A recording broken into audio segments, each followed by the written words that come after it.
아멘. 네, 오늘은 심판과 구원의 역사라는 제목으로 지난주에 이어서 말씀을 계속 살피겠습니다. 여러분, 위조 지폐를 감별하는 전문가들은 우리들의 예상과는 다르게 다양한 위조 지폐들을 들여다보거나 조사하지는 않는다고 합니다. 그들은 오직 진짜 지폐만을 많이 들여다본다고 합니다. 진짜 지폐가 가진 촉감이나 또 모양이나 또 무늬나 또 특징들을 자기 안에 잘 정리해 둔다는 것입니다. 그래야만 어떤 위조 지폐도 감별할 수 있다는 말입니다. 진짜에 집중하는 것이 그들에게는 핵심이었다라고 하는 것을 볼 수가 있죠. 건강한 신앙생활의 핵심은 진리의 복음에 집중하면 됩니다. 그러니까 어떤 게 가짜냐, 어떤 게 또 다르냐라는 것에 집중하기보다는 진정한 복음에 우리가 집중을 하고 초점을 맞추는 것이 건강한 신앙생활의 핵심인 것 같아요. 진리의 복음이란 선지자들과 사도들이 가르쳐준 그 복음, 성경이 말하고 있는 진리에 집중하여 신앙생활을 세워가는 것이 건강한 것입니다. 참된 진리에 초점을 맞추면서 신앙생활을 하다 보면 자연스럽게 뭐가 보이냐면 가짜가 분별이 됩니다. 그래서 우리는 무수히 많은 거짓 진리들을 들여다보는 사람들이 아니라 거짓 진리들은 사실은 목회자가 들여다보면 되는 거예요. 말씀을 가르치는 말씀의 교사가 여기저기 거짓 진리들이 뭐가 다른지를 자세히 세세하게 들여다보면 되는 것이고 잘 설명해 드리면 되는 것이고, 성도들은 오직 정결한 복음만을 집중하여 하나님의 말씀 안에 신앙이 세워지면 되는 것이죠. 오직 복음에 집중하여 신앙생활을 하는 성경적인 그리스도인들이 되어야 할 것입니다. 같은 기독교 울타리 안에 있으면서도 얼마나 다양한 신앙이 있는지 몰라요. 제가 이렇게 사람들을 만나보면, 신앙생활을 하는 사람들을 만나보면 그분들이 다 예수님을 말하고 그분들이 다 하나님을 말하고 그분들이 다 성경을 말하지만 그분들이 생각하고 이해하는 내용들이 전혀 성경적이지 않은 경우들이 상당히 많이 있었습니다. 물론 몰라서 연약하여 그럴 수 있습니다. 그런 경우에는 바르게 배우고 바르게 이해하면 해결이 됩니다. 문제는 그 잘못된 신앙을 끝까지 고수한다는 말이죠. 자기만 고수하는 것이 아니라 그 신앙, 잘못된 신앙을 전파하는 사람들도 있다는 말이죠. 사실상 그들이 말하는 복음은 제가 좀 극단적으로 말해 볼게요. 이단적인 복음입니다. 하지만 정통 교회 안에 있기 때문에 이단이라고 말하기가 상당히 애매한 성도들이 많이 있습니다. 예컨대 분리된 이단 종파들이 있어요. 신천지나 하나님의 교회나 여호와의 증인 등 이런 곳은 공동체가 따로 분리되어 있기 때문에 충분히 정통교회에서 이단이라고 말할 수가 있습니다. 하지만 정통교회 안에 뒤섞여서 잘못된 신앙의 내용을 전파하는 사람들도 많이 있다는 것을 부인할 수는 없습니다. 그가 말하는 신앙의 내용들이 굉장히 이단적임에도 불구하고 정통교회에 다니고 있다는 이유만으로 의례 자기가 건전한 신앙인인 것처럼 넘어가는 사람들도 많이 있다는 것입니다. 그래서 요즘 기독교인들에게 있어서 가장 중요한 건 뭘까? 예배를 한 주에 5번 드리고 6번 드리고 이게 중요한 시대가 아니에요. 이제는 늘 교회에 모여서 늘 교회에서 기도하고 이게 중요한 시대가 아니에요. 모임은 분명히 있어야 하지만 이렇게 많은 시간을 할애해서 모든 것을 다하여 교회에 집중하는 시대는 이제 물 건너 갔습니다. 성경이 말하는 신앙의 이해는 어떤 것이냐면, 과연 내가 성경적 신앙으로 세워져 가고 있는가? 내 신앙이 성경이 말하고 있는 신앙인가? 성경의 신앙으로 회복하는 그리스도인의 시대가 이제 도래하게 된 것이죠. 우리가 읽은 본문도 역시 교회 공동체 안에서 함께 신앙생활을 하고 있는 성도들 가운데 일어나는 일입니다. 다시 말해서 분리된 어떤 단체에서 이단의 역사가 있는 일이 아니라 사도의 가르침 속에서 함께 뒤섞여 신앙생활을 하고 있는 교회 공동체 안에서 일어나고 있는 일인 점을 기억해 볼 필요가 있습니다. 여러분, 사도의 가르침은 얼마나 대단했을까요? 베드로가 여기 서서 가르친다고 생각해 보세요. 바울이 여기 서서 가르친다고 생각해 보세요. 얼마나 대단하고 신뢰할 만하며 권위가 있겠습니까? 하지만 아무리 사도가 잘 가르쳐도 거짓 가르침을 주장하는 이런 사람들이 계속적으로 생겨나고 있다는 것을 확인하게 되는 것이죠. 거짓 선생들은 말하기를 3장 4절에 예수님의 강림이 어디 있느냐, 마지막 심판이 어디 있느냐, 이런 거죠. 천국이 어디 있느냐, 지옥이 어디 있느냐, 마지막 때가 어디 있느냐, 주님이 다시 오신다는 게 어디 있느냐, 만물이 하나님의 창조로부터 시작되었다는 게 어디 있느냐, 하나님의 복음을 다 왜곡하고 그 안에서 신앙생활을 하고 있는 사람들을 혼잡하게 하고 있다는 것입니다.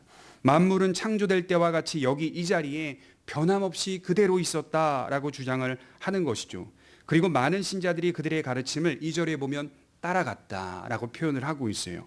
이것은 그들의 가르침만 따른 게 아니라 거짓 생활 방식으로 나아갔다라고 말씀을 드렸습니다. 그래서 이단적 가르침은 내 안에 가르침만 남는 게 아니라고 했어요. 이단적 가르침을 설득을 당하여 받아들이게 되면 이단 신앙을 낳습니다. 이단 신앙이란 뭐냐면 생활 방식을 낳는다는 거죠. 그래서 자연스럽게 따라오는 내용은 부도덕한 결과를 낳는다는 거예요. 그래서 호색을 따른다. 지난주에 배웠죠. 그들이 설득을 당하여 호색을 따랐다. 여럿이 그들이 하나님의 말씀을 왜곡하고 이단의 가르침을 따라 거짓 선생들을 따라갔다. 우리가 성경에 집중하지 않으면 우리는 다 다른 사람들의 경험이나 체험이나 새로운 이론들의 영향을 받기 쉽습니다. 좀 우스갯소리로 노예 어떤 목사님이 이제 목사님들끼리 대화를 하다가 저희 교단은 굉장히 성경을 가르치고 또 성경 말씀을 풀어서 해석하고 이런 일에 많이 집중하는 교단이다 보니까 이게 상당히 성도들에게는 힘들고 어려움이 있는 것은 사실이죠. 그러나 다른 교단들의 강단에서 선포되는 말씀들은 굉장히 뭔가 시원시원하고 뭔가 지금 현재 삶에 그대로 적용할 수 있는 듯한 그런 느낌들을 많이 준다는 말이죠. 그래서 때로는 그렇게 목회를 하다가 힘이 드는 경우가 있다는 거예요. 이런 경우에 이 목사님이 어떤 성도님들이 찾아와서 상담을 한다거나 또 어떤 부분들에 대해서 문제를 이야기한다거나 할 때 뭐 그렇게 이야기를 할 때도 있다는 거예요. 다음 주에 꼭 교회 나오세요. 내가 하나님 보여줄 테니까. 다음 주에 꼭 교회 나오세요. 내가 하나님 바로 보여줄 테니까. 이렇게 이제 우스갯소리로 저희들 가운데 대화를 하는데 이런 말씀을 하시는 겁니다. 굉장히 위험한 발언이죠. 그럼에도 불구하고 그걸 성도들이 좋아하고 있다는 겁니다. 목사만 그렇게 얘기한다는 게 아니라 그 말씀을 굉장히 좋아하고 그것을 따르고자 하는 죄된 경향이 지금 오늘날 그리스도인들 가운데 굉장히 많이 있다는 점이 있다는 것이죠. 제가 얼마 전에 정치에 관련된 책을 읽는데요. 그 정치에 관련된 책의 마지막 부분에 이런 문구가 나오더라고요. 나쁜 지도자만 있는 게 아니라 나쁜 국민이 있다. 이렇게 되어 있습니다. 나쁜 지도자만 있는 게 아니라 나쁜 국민도 있다. 교회도 마찬가지입니다. 나쁜 목회자만 있는 것이 아니라 나쁜 성도가 있습니다. 이게 서로 상호 교차하며 서로를 지지하고 있다는 것을 기억해 볼 필요가 있습니다. 이처럼 성경에 집중하지 않으면 우린 자연스럽게 죄된 경향으로 흘러갈 수 있습니다. 그래서 본문 말씀은 지난주에 이어서 하나님의 심판이 없다고 주장하는 거짓 선생들에 대한 아주 긴 반박입니다. 또한 그들을 따르고 있는 신자들에 대한 비판이기도 합니다.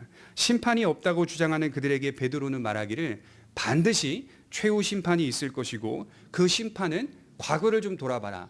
역사를 잘 살펴보면 부분적으로 집행돼 왔다는 사실을 증명하고 있어요. 그래서 부분적으로 하나님의 심판이 역사 가운데 어떻게 증명돼 왔는지를 실예를 들어서 세 가지로 설명을 하고 있어요. 첫 번째로 살펴볼 것은 범죄한 천사들에 대한 심판이 이미 집행되었다라고 말씀을 하고 있습니다. 4절에 보면 하나님이 범죄한 천사들을 용서하지 아니하시고 지옥에 던져 어두운 구덩이에 두어 심판 때까지 지키게 하셨으며 먼저 범죄한 천사들의 심판이 있었다라고 분명하게 말씀을 하고 있어요. 이 범죄한 천사는 유다서 6절을 한번 찾아볼까요? 좀 자세하게 나와 있는데요. 유다서 6절입니다.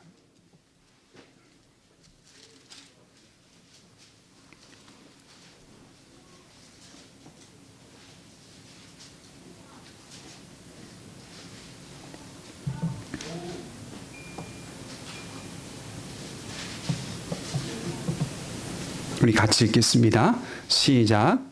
또 자기 지위를 지키지 아니하고 자기 초소를 떠난 천사들을 큰 날의 심판까지 영원한 결박으로 흑암에 가두셨으며, 지금 우리 눈에 보이지는 않지만 본질적으로 그들이 영원히 결박돼 흑암에 가두어져 있는 상태라는 것을 말씀하고 있죠. 사실상 그들은 영광스러운 지위와 장소에서 쫓겨나서 어두움 가운데 영원한 결박으로 지켜진 상태다, 이렇게 말씀을 하고 있습니다.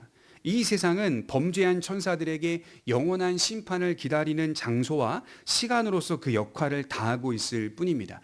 그래서 칼빈은 뭐라고 말을 했냐면, 범죄한 천사들, 사단은 지금 이 세상에서 발악을 하고 있을 뿐이다, 이렇게 얘기를 했어요. 범죄한 천사들은 지금 자유롭게 활동하며 서 있는 것 같지만 하나님의 큰 통치와 심판 가운데 제한된 활동을 하고 있는 것 뿐입니다. 그래서 심판은 이미 집행되어 있는 상태입니다.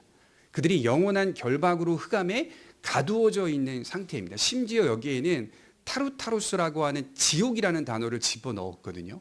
그들이 지옥에서 완전히 지켜진 상태다라고 표현을 하고 있는 것이죠. 영원한 결박으로 흑암에 가두어진 상태가 범죄한 천사들의 심판의 상태입니다. 그래서 우리는 사단을 경계는 해야 하지만 두려워할 필요는 없어요. 우리가 여기서 주목해야 할 것은 범죄한 천사들의 특징 같습니다. 유다서 6절에 보면 그들은 자기 지위를 지키지 않은 존재로 평가받고 있고 그들은 본래 자신이 있어야 할 그 자리와 장소에서 떠난 존재들이라고 평가를 받고 있어요. 이것이 바로 불법의 특징인 것이죠. 지금 거짓 선생들도 그들을 따르는 신자들도 본래 있어야 할 그 자리를 지키지 않았다는 말이 되는 것입니다. 자신을 과대평가하니 자기가 있어야 할 그 자리를 감사하지 못하고 만족하지 못하고 떠나게 되는 것이죠. 그래서 하나님의 심판을 받는 모든 존재들에 대한 대상은 뭐냐면 자기 지위를 지키지 않습니다. 그리고 자기의 장소, 자기가 거해야 할 그 자리를 늘 떠나서 살고 있습니다. 그런 자들은 당연히 심판 속에 있는 자들이다. 이렇게 말씀을 드릴 수가 있죠. 조금만 더 생각해 보면 이러한 범죄는 우발적 사고로 일어난 것이 아니다라고 말씀을 하고 있어요. 우발적인 것이 아니라 계획적인 것이었다라고 성경은 말씀합니다. 하나님에 대한 타락한 천사들의 행동은 우연적인 것이 아닙니다. 그래서 저는 심판이 정당하다고 분명히 믿어요. 사람이 우연히 실수해서 심판받는 게 아니라고 생각합니다. 이런 거죠. 영상들 보게 되면 사람들이 어느 그 절벽에서 그렇게 예쁘게 사진을 찍고자 막 뒤로도 막 사진 찍다가 갑자기 다리가 실족이 되어서 넘어가 버리는 그런 영상들도 요즘은 있더라고요. 굉장히 크게 다치지 않을까요? 실수로 그랬던 것이죠. 심판은요, 실수로 범죄한 케이스가 아닙니다. 그건 우발적인 게 아닙니다. 그건 계획적으로 하나님을 향하여 적극적으로 대항하고 반대하는 겁니다. 그래서 심판을 받는 존재는 타당한 근거가 있는 겁니다. 심판에 대한 정당성을 항상 하나님께서 가지고 계신다라고 하는 것을 기억해 볼 필요가 있어요. 이 세상에서도 어떤 행정 절차를 할 때 소명 기회를 줍니다. 왜 이러한 일이 발생되었는지 소명할 기회를 준다는 거죠. 그런데 대체로 심사기관의 조사가 정당하다는 것을 나중에는 알게 됩니다. 개인의 여러 자료들을 조사해 보고 들여다봅니다. 그러니 소명하기 위해 찾아가 보면 정당한 근거를 가지고 있더라는 거예요. 그만큼 인간이 만든 여러 제도들도 나름 어느 정도의 수준에 갖추고 있다는 거예요. 어느 정도 체계적인 수준에 갖추고 있다는 말이죠. 저는 이거 보면서요, 하나님의 창조로 만들어진 인간이 이 정도로 제도들을 잘 만든다면 우리가 하나님 앞에 섰을 때 정당한 하나님의 심판을 분명히 목격할 것입니다. 범죄한 천사든 인간이든 타당한 심판을 받게 됩니다. 죄인된 인간이 자기 본연의 지위를 망각한 채 살았고 자기의 자리를 떠나 버렸다는 사실을 분명하게 하나님이 드러내 보여주실 것입니다. 여러분 시편 52편 7절을 한번 찾아보겠습니다. 시편 52편 7절입니다. 우리 마음에 딱 와닿는 말씀이 있는데요. 시편 52편 7절입니다.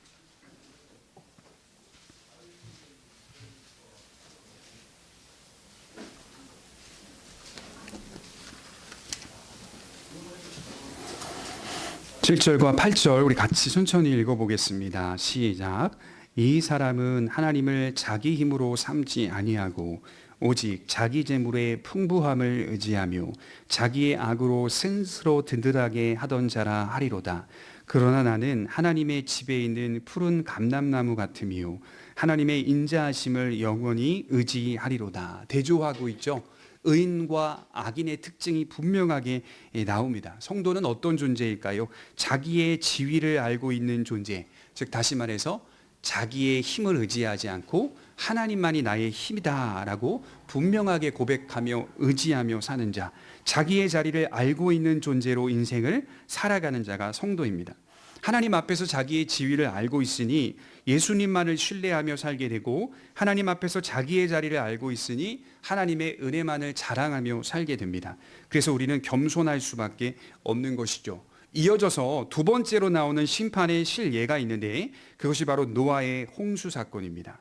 5절을 다시 보시면 베드로서 2장 5절에 옛 세상을 용서하지 아니하시고 오직 의를 전파하는 노아와 그 7 식구를 보존하시고 경건하지 아니한 자들의 세상에 홍수를 내리셨으며.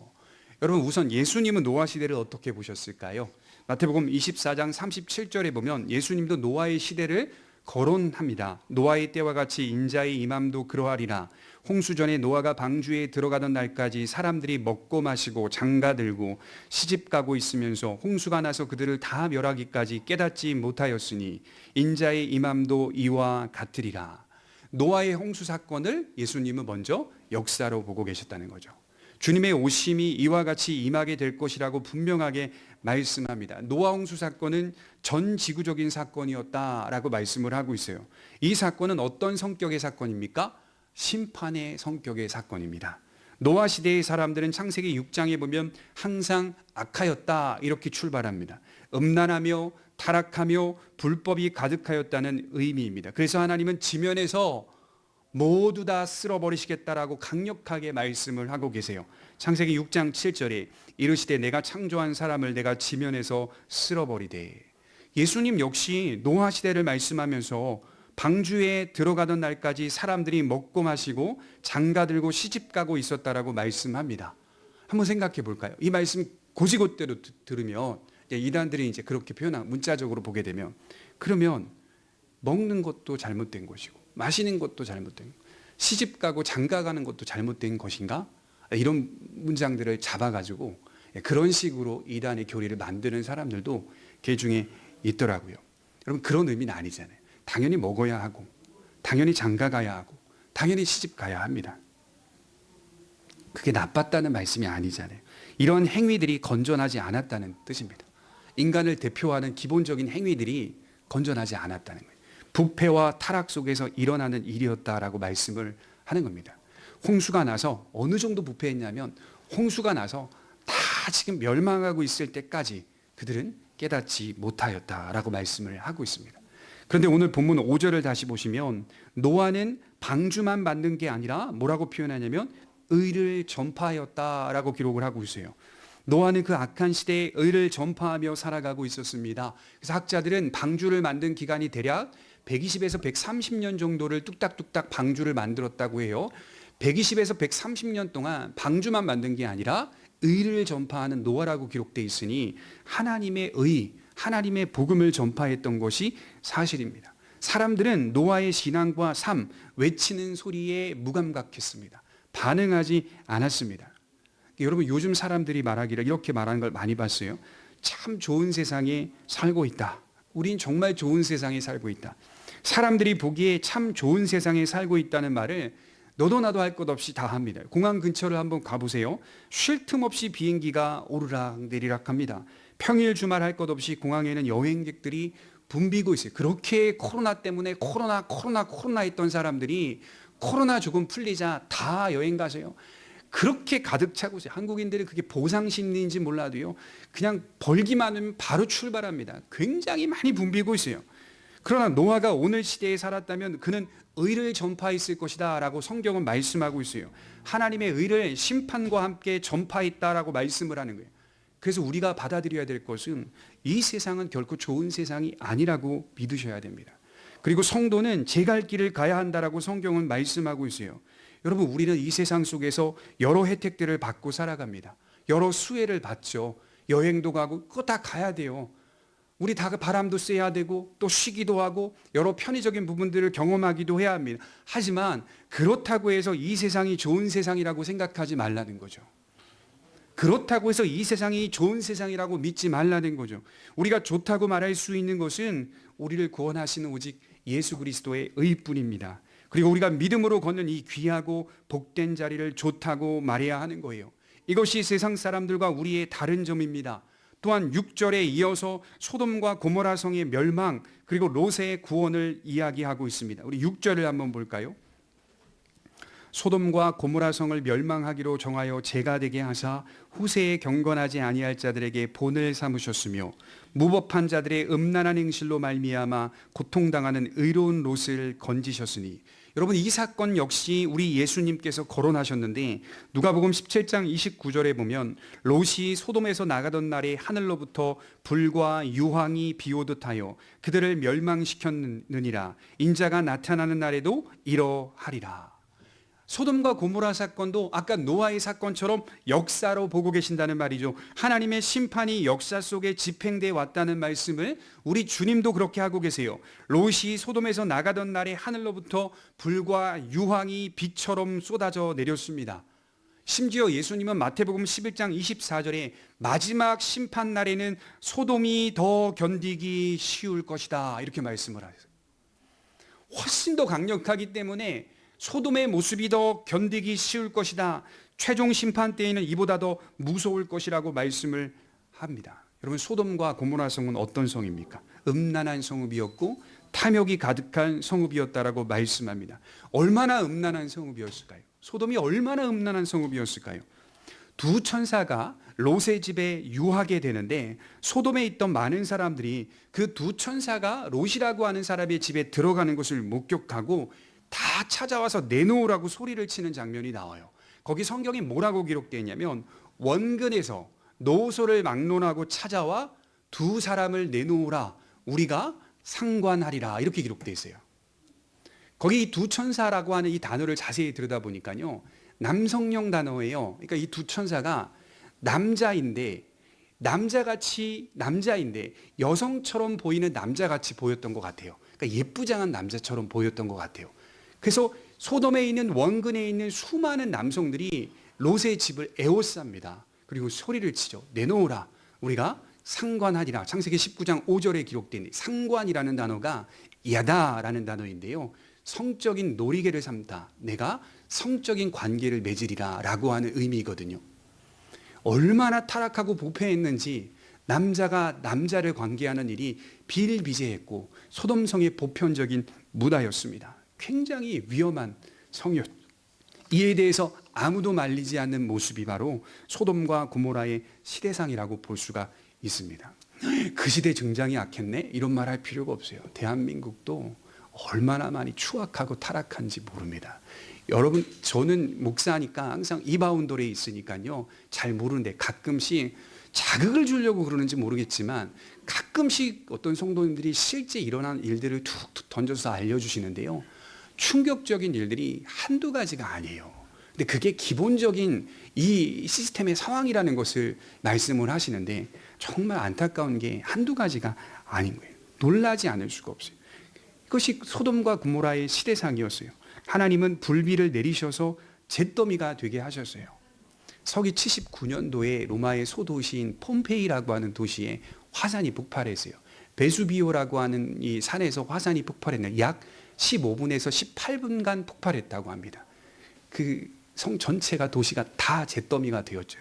얼마 전에 여기 그 폼페이 유물전도 오기도 했는데요, 그 폼페이 유물전 실제 사람이 화석이 돼버려가지고 그대로 굳어버려가지고 그 유물 갖고 와가지고 전시한 전시회, 여러분 기회가 되면 한번 가보시면, 그런데 가보시면 굉장히 의미가 있습니다. 그러니까 이 고고학자들이 화석이 그냥 돌로 굳어진 줄 알고 발굴하다가 레이저를 쏴보니까 뼈가 있는 거예요. 사람의 모양 그대로 굳어버린 거죠. 뼈가 그 안에 그대로 있는 거예요. 살은 다 썩어 있고. 기본적으로 사람들은 이것이 자연현상에 의해서 멸망한 것이다, 도시가 다 덮여진 것이다 라고 말하지만 성경의 학자, 성경 고고학자들은 거기서 나온 유물들을 잘 파헤치면 영적인 의미를 깨달아요. 얼마나 많은 윤락가들이 있었는지. 그대로 그 상태의 그 모습을 유지하다가 그대로 굳어버린 사람들도 상당히 많았고, 이해할 수 없는 모양으로 서로 부둥켜 안고 있는 모습들도 많았고, 동물들과 사람들의 모습들, 정말 말도 안 되는 모습들이 그대로 굳어져 있는 상태. 저는 이런 생각을 해요. 뭐냐면 믿지 않는 사람들은, 하나님을 모르는 사람들은 그런 재난 같은 것들을 보면 그냥 자연한 현상이라고 보면서 불쌍히 여기는 것으로만 끝나지만 우리는 그렇게 받아들여서는 안 됩니다. 그것이 하나님의 심판일 수 있다는 생각도 하셔야 되는 거예요. 그것이 하나님의 징계일 수 있다는 생각도 하셔야 돼요. 같이 고민하면서 영적인 유익을 얻어야 되는 거예요. 그리고 그 두려움 속에서 우리가 하나님 앞에서 거룩하고 정결한 삶이 되기 위해서 깨어 정신을 차리는 것이 믿음의 사람들이 역사를 바라보는 관점이다라고 말씀을 하는 거예요. 18분이었습니다. 딱 18분 터졌는데 그대로 다 그냥 굳어버렸죠. 지금 백두산 터진다고 하잖아요. 백두산 터지면 이게 다 번외로 정말 뭐 우리까지 오겠어라고 하지만 엄청나다, 양이 엄청나다고 해요. 그 가운데 우리가 붙잡아야 될 게 뭡니까? 불완전한 세상에서 어떤 바뀌지 않는 불완전한 본질 속에서 바뀌지 않은 완전한 본질을 붙잡고 살아가는 것만이 가장 영원한 안정과 위로를 가지며 살 수 있다는 것을 우리가 이 세상의 현실 속에서 경험하게 되는 것이죠. 예수님의 제자들이 예수님에게 물어봤잖아요. 주님, 그러면 주님이 다시 오신다고 하셨는데 그때가 언제입니까? 마지막 그때, 마지막 심판, 마지막 회복이 언제입니까? 라고 물어보시자 나는 그날과 그 시를 알지 못한다. 너는 그것에 관심을 둬서도 안 된다. 오직 하나님 아버지만 안다라고 말씀하시면서 너희가 살아가야 할 책임의 자리에서 본연의 지위와 그 자리를 지켜가라. 믿음으로 살아가라. 이렇게 명령하시죠. 근데 우리가 여기서 기억해야 될 게 뭐냐면 우리는 마지막 때, 심판의 때, 마지막 재림이 언제인지는 알 수는 없지만 마태복음 24장 3절에 주님은 마지막 때가 언제인지는 정확히 알 수 없지만 마지막 때의 징조는 알 수 있다라고 말씀하셨어요. 심판의 징조가 있다라고 말씀하셨어요. 근데 그 징조가 너무나 흥미롭게 우리가 살고 있는 이 시대의 징조의 모습과 똑같습니다. 그러니까 우리는 지금 마지막 때를 살고 있는 건 분명한 거예요. 그 징조는 우리가 어느 정도 가늠하며 살고 있다는 거예요. 그런 징조 속에 깨어 믿음으로 세워져 가야 한다는 것이 성경의 말씀입니다. 그런데 오늘 본문 7절을 다시 보시면 바로 이러한 곳에서 롯을 건지셨다라고 말씀합니다. 그리고 롯에 대해 말하기를 의로운 롯이라고 규정합니다. 조금 이상하지 않으세요? 좀 이상해야 돼요. 성경을 좀 읽어보신 분들은 의로운 롯이다라고 규정하는데 이상하게 느껴져야 맞아요. 왜냐하면 저는 노아에 대해서는 아무런 의견이 없어요. 의문이 안 들어요. 노아가 의로운 자다, 당대의 완전한 자다라고 하면 그냥 자연스럽게 읽힙니다. 그러나 롯이 의로운 자라고 말하는 것은 잘 익히는 게 어렵더라고요. 한 주간 동안. 그러니까 성경을 또 여기저기 찾아보고 그 안에서 해석하고 이해해보고 신학적으로 정리가 되는 거죠. 성경 전체에서 어떻게 이 부분을 이렇게 규정할 수 있는가? 노아는 정말 거룩했고 정결하게 느껴집니다. 하지만 롯에 대해서는 의문이 많이 듭니다. 과연 그가 의로운 자인가? 이 부분에 대해서는 의견이 분분합니다. 롯이 아니라 다윗이라는 인물을 거론하셨다면 수월하게 읽히고 공감이 됩니다. 하지만 롯은 제가 생각하기에는 그렇게 의로운 자가 아니기 때문입니다. 분명한 사실은 롯이 건짐을 받았고 이건 분명하죠. 롯이 구원받은 것은 사실입니다. 롯에게는 영적인 연약함이 많이 보여요. 예컨대 창세기 13장에 보면 아브라함의 목자와 롯의 목자가 서로 싸우는 장면이 나오는데 그때 아브라함은 믿음의 성숙함을 보여서 롯에게 말하기를 너가 앞으로 살 곳을 먼저 선택하라. 나는 그 반대 지역에 선택하리라. 내가 좌하면 우하고 내가 우하면 좌하리라 라고 말하면서 롯에게 먼저 선택권을 줍니다. 롯은 어디를 선택했죠? 소알, 지금의 소돔을 선택합니다. 소돔. 그리고 롯이 거기 정착하기 시작했어요. 왜냐하면 그 부연에서 말하는데 거기가 여호와의 동산 같았고 애굽 땅 같았더라 라고 말씀을 하고 있어요. 롯은 풍요로움만을 추구하는 사람이었습니다. 또한 롯은 자신의 집에 찾아와 소란을 피우는 소돔 사람들에게 자기에게 있는 두 딸을 내어줄 테니 내 집에 방문한 이 천사들은 가만히 내버려둬라. 이 천사들은 건드리지 말아라. 내게 두 딸이 있다. 남자를 알지 못하는 두 딸이 있으니 이 딸들 내어줄 테니 내 천사들, 내게 방문한 사람들에게는 그리하지 말라라고 말씀하는 장면이 나옵니다. 이게 보면 하나님에 대한 경배는 있지만 인간에 대한 부도덕이 있는 거죠. 그는 아버지로서의 부도덕한 모습을 보이고 있어요. 또한 창세기 19장에 보면 술에 취해 있는 장면이 나옵니다. 그의 영적인 연약함을 볼 수 있는 대목입니다. 하지만 오늘 본문을 천천히 읽어보면 그를 규정해요. 의로운 롯이라고 말한 뒤에 우리 8절을 한번 보겠습니다. 같이 읽겠습니다. 시작.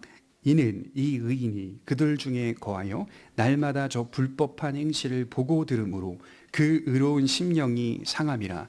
롯이 불법한 행실이 가득한 성 소돔과 고모라에 섞여 살고 있었지만 참여하지 않았다는 말입니다. 롯의 내면을 들여다볼 수 있는 말씀인데 그는 포악하지 않았습니다. 그는 그런 세상 현실을 보면서 깊이 고민했고 충격을 받으며 슬퍼하며 살고 있었다는 말입니다. 그의 심령이 상했다는 말은 내면에 항상 상처를 받으며 살고 있었다는 뜻입니다. 비록 내가 소돔을 택한 것은 맞지만 그렇다고 소돔 사람들처럼 살고 싶어 하지는 않았다는 말입니다. 그는 믿음의 사람이었습니다. 나아가 그는 소돔에서 건짐을 받을 때 뒤를 돌아보지 말라는 하나님의 말씀에 순종했던 사람이라고 기록되어 있습니다. 그러나 롯의 아내는 뒤를 돌아봄으로 소금 기둥이 되었다라고 말씀을 하고 있죠. 그는 부족한 모습이 많았던 사람입니다. 하지만 그는 성경이 결과적으로 말하기는 의로운 롯이었다라고 말씀을 합니다. 그러면 여러분 어떤 면에서 의인일까요? 창세기 15장 6절이 그 답을 주고 있는데 아브라함이 여호와를 믿으니 여호와께서 이를 그의 의로 여기시고 그의 영혼이 하나님을 믿었다는 것이고 그는 믿음으로 말미암아 의로운 자가 되었다는 말입니다. 그러니까 베드로는 지금 이신칭의라고 하는 교리를 여기에 기록하고 있는 거예요. 사람이 의로워지는 건 사람의 행실로 되는 것이 아니라 하나님이 의롭다고 선언하시는 것으로 된다. 오직 사람은 믿음으로 말미암아 의로워질 뿐이다 라고 말씀을 하는 거죠. 그리스도의 의가 전가된 사람이 롯이었습니다. 그의 믿음은 영혼에서 일어나는 진실한 믿음이었고 그 믿음은 우리가 지금 강조하고 있듯이 예수 그리스도에 대한 참된 믿음이었습니다. 그리고 예수님의 의가 그에게 전가된 것을 이렇게 표현하고 있다는 것이죠. 이 시점에 저와 여러분들에게 좀 흥미로운 질문을 한번 던져볼게요. 여러분, 이곳에 예배를 드리는 우리들은 노아와 가깝습니까? 아니면 롯과 가깝습니까? 그러니까 저 자신에게 질문을 먼저 던졌을 때 대답하기는 뭐라고 대답했냐면 저는 노아보다는 롯과 가까운 사람이 아닐까. 좀 조심스럽게 이렇게 말씀을 드리고 싶어요. 물론 롯이 영적인 연약함을 가진 사람이었지만 그럼에도 그에게는 진실한 믿음의 삶이 분명 존재했어요. 그는 그런 소돔과 고모라의 현실을 보면서 충격을 받고 마음이 상했던 사람입니다. 8절을 보면 날마다 저 불법한 행실을 보고 들으므로 그 의로운 심령이 상함이라. 믿음이 없다면 이런 마음의 작용이 있을 수가 없죠. 믿음을 가진 의인의 특징이 보입니다. 그는 타락한 세상과 사회 속에 뒤섞여 살고 있지만 어떤 내적 갈등을 항상 경험하고 있다는 말이에요.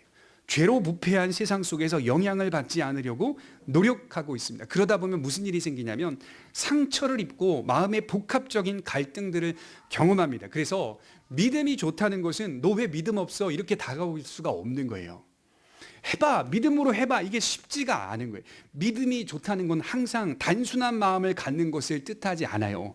오히려 믿음의 충만은 이런 현실과는 반대로 살고 있기 때문에 거기서 밀려오는 갈등들을, 내적 갈등들을 복합적으로 경험하게 되니 얼마나 마음이 어수선할까요? 성령 충만이요 단순한 것 같죠? 아닙니다. 성령 충만해 보십시오. 그 안에 깨끗한 마음도 있지만 한편으로 두 마음이 생깁니다. 힘들거든요. 저 사람들은 그냥 저렇게 사는데 왜 나는 이때마다 이 작은 것마다 이런 고민을 하고 살까? 저 자신을 괴롭힐 때가 한두 번이 아닙니다. 남에게 충분히 화를 낼 수 있는 상황인데도 불구하고 화를 내고도 내가 며칠 동안 더 불편한 게 그리스도인의 모습이 아닙니까? 왜 그럴까요? 하나님의 의를 목격하고 있기 때문입니다. 매일 부채를 안고 살고 있기 때문입니다. 그리스도의 의가 전가된 자라는 사실을, 그 깊은 은혜를 누리고 있는 사람이기 때문에 어떤 내적인 갈등들이 계속 밀려오는 겁니다. 그것은 지극히 정상적인 작용이라는 거예요. 그래서 롯은 그들 중에 있었으나 그들에게 속하지는 않았다라고 말씀을 분명히 하죠. 그렇다면 노아의 신앙은 무음했는가? 또 이런 질문이 나오더라고요. 저는 롯과 좀 가까운데요. 그럼 이제 제가 노아에게 따지는 거죠. 다시 질문을 더. 그럼 노아는 완전했는가? 또 이런 질문을 던지게 되더라고요. 롯은 이신칭의 즉 믿음으로 말미암아 의롭다함을 받았고 노아는 거룩하고 정결한 삶으로 의롭다함을 받았는가? 둘이 다른 건가? 노아는 분명히 롯과는 다르게 깨끗한 신앙과 거룩한 삶이 더욱 선명하게 나타난 사람은 맞아요. 하지만 노아를 소개하는 본문을 들여다보면 역시 창세기 6장 8절에 이렇게 시작합니다. 그러나 노아는 여호와께 은혜를 입었더라. 노아의 완전한 삶을 먼저 말하지 않아요. 그 당시의 시대의 완악함을 확 성경이 나열한 다음에 거기에 접속자를 붙여요. 그러나 노아는 여호와께 은혜를 입었더라 라고 기술을 시작합니다. 그리고 나중에 노아의 삶을 거론합니다. 그는 당대의 완전한 자다, 깨끗한 자다, 거룩한 자다. 노아 역시 무엇으로 시작합니까? 하나님의 은혜로 비롯되었다는 것을 말하고 있어요. 노아의 신앙과 삶은 노아 자신이 만들어낸 것이 아닙니다. 하나님의 은혜로부터 비롯된 것입니다. 그래서 노아 역시 당대의 의로운 자였으나 그것은 하나님의 은혜를 힘입어 세워졌다라고 말씀을 하고 있는 거예요. 노아도 믿음으로 말미암아 의로운 자가 되었다는 사실에는 롯과 차이가 없어요. 노아와 롯과 동일하다는 말입니다. 그럼 여러분, 우리의 믿음의 조상이 누구죠? 아브라함이라고 하잖아요. 아브라함의 의로움은 뭘까요? 로마서 4장 3절에 성경이 무엇을 말하느냐? 아브라함이 하나님을 믿음에 그것이 그에게 의로워 여겨진 바 되었느니라. 로마서 4장 4절은 이어서 뭐라고 말하냐면 아브라함은 일한 적이 없다, 이렇게 기록하고 있어요. 일하여 보수로 삭스를 받은 사람이 아니다. 일하지 않고도 경건한 자라고 하나님 앞에 칭찬받은 자다. 왜? 믿음으로 말미암아, 이렇게 기록을 하고 있어요. 성도의 구원이나 성도가 의인이 되어지는 것은 일하여서 받는 보수가 아닙니다. 일하지 않고 받는 은혜입니다.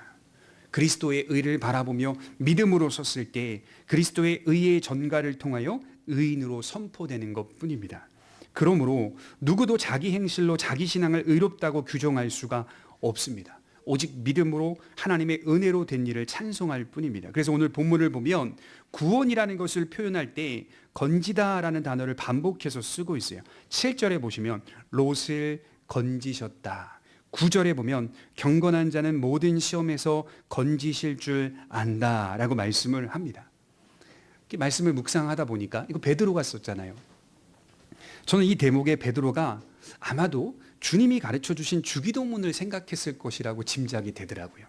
여러분, 우리 주기도문 다 알죠? 우리를 시험에 들게 하지 마옵시고 다만 어디서 구해달라고요? 악에서 건지시옵소서. 구하시옵소서. 베드로는 주기도문을 늘 묵상을 했던 제자인 것 같아요. 악인들의 모든 시험에서 건지시는 분은 나 자신이 아니다. 하나님이다. 노아 역시 시험을 받았고 롯 역시 시험을 당했습니다. 그러나 건짐을 받았습니다. 신앙의 토대가 뭘까요? 구원하시고 심판하시는 이 두 능력은 모두 다 하나님의 손에 있다는 사실입니다. 그러나 오늘 거짓 선생들은 심판하시는 능력을 부인했습니다. 물론 계속 읽어보면요, 들여다보면 구원하시는 하나님의 능력도 부인했습니다. 그런데도 교묘히 신앙의 공동체 안에 들어와 있는 겁니다. 교묘히 신앙의 공동체 안에 들어와 있는. 그래서 말씀을 정리해 보면 우리는 두 가지로 개념을 정리할 수가 있어요. 하나님께서는 장차 심판하시기 위하여 이 세상 질서를 지키신다는 것과 하나님께서는 장차 구원하시기 위하여 이 세상 질서를 지키신다는 것입니다. 이 두 가지 개념을 마음에 새기셔야 돼요. 무슨 뜻이냐면 타락한 세상의 현재 형편을 그대로 두셔서, 이 타락의 세상의 현재 형편을 그대로 두셔서 악인이 심판을 쌓아가게 하신다는 것입니다. 또한 타락한 세상의 현재 형편을 그대로 두셔서 의인이 인내로 믿음으로 구원을 이루어가게 하신다는 것입니다. 이게 하나님의 놀라운 지혜입니다. 구원과 심판의 정당성이 타락한 이 세상 현실 속에 다 들어와 있는 겁니다. 악인은 악인대로, 의인은 의인대로 구원과 심판의 작용과 정당성이 다 들어와 있어요. 불의한 자는 장차 하나님의 심판이 정당하다는 사실을 알게 될 것이고, 경건한 자 역시 하나님의 구원이 은혜였다는 사실을 깨닫게 되는 것이죠. 재밌죠? 악인은 내가 악인이었다라는 사실을 정당하게 깨닫게 될 것이고, 의인은 내가 의인이었다는 사실을 정당하게 깨닫게 될 것이다, 이렇게 말하는 게 아니라 의인은 하나님의 은혜로 말미암아 구원을 받았다는 사실을 깨닫게 될 것이다. 이게 하나님의 놀라운 지혜가 아니겠습니까? 그래서 이런 생각을 해요. 성도의 전체 인생은 사실은 다 건짐받는 삶의 연속이다. 그러니까 내가 하나님을 취하는 삶의 연속이 아니라 늘 언제나 건짐받는 삶의 연속. 뒤를 돌아봤더니 하나님은 제가 더 엄청난 죄를 지을 수 있는 상황에서도 건지셨다는 것을 제가 많이 생각하게 되었습니다. 작은 일에서 큰 일까지 다 돌아봤더니 하나님은 언제나 건져내셨습니다. 건져내셨다는 것을 어떻게 확인할 수가 있죠? 나는 지금 이 자리에 믿음을 갖고 있거든요. 믿음을 포기하지 않고 어려울 때나 형통할 때나 하나같이 동일하게 하나님 안에서 생각하고 있거든요. 하나님은 우리의 삶에 건져내시는 일들을 계속해서 보이실 것입니다. 그래서 우리 인생은 쌓아가는 인생입니다. 하나님이 건지시는 기억들을 쌓아가는 삶입니다. 그리고 우리가 노래합니다.